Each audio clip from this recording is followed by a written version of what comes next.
ahead up to your modifier list with your box selected and drop down to UVW map.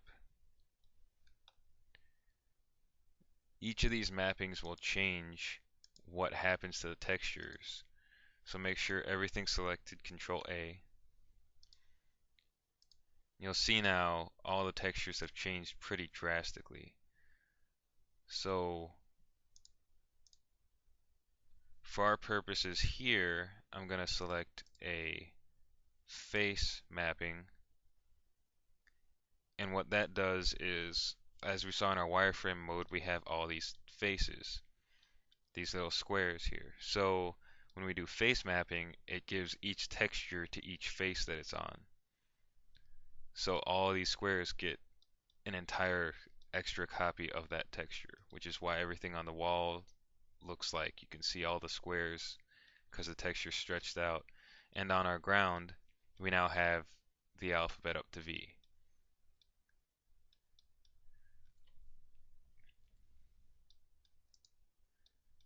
For your map, you're going to have to play around with these to find whatever you want. If it looks really ugly no matter what, try clicking fit. You can see stuff like shrink wrap looks terribly ugly. If we click fit, it still does for that. Let's try something a bit more. I think I already clicked fit before, but usually stuff like that will make it look a bit better. And you can try other alignments here to see whatever looks best for you. Unfortunately, I'm not an expert on a UVW map.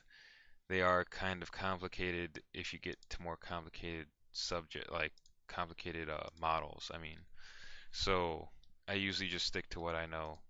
And it's these here, you can tile it differently by stretching it out here.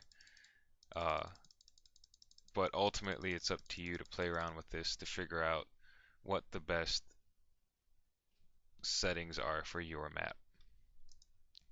If you find that you really just can't get everything to work together correctly, you can go ahead and try this, selecting one thing at a time, mapping that, seeing what fits for that. You can see this kind of works or something like that for here. We can change the tile and you can work on it one face at a time, and then when you're done you can go ahead and select this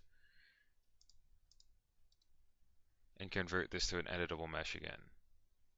And then when you do that, that texture will stay and you can go ahead and work on the next texture.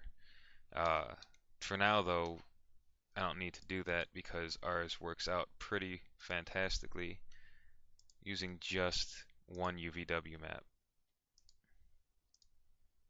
So we're going to save it like that, and our map is done.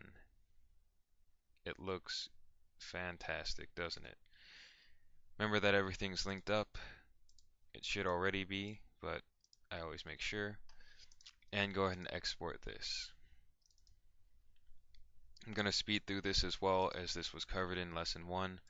So if you don't know what I'm doing, I suggest you go back and watch what I'm doing before.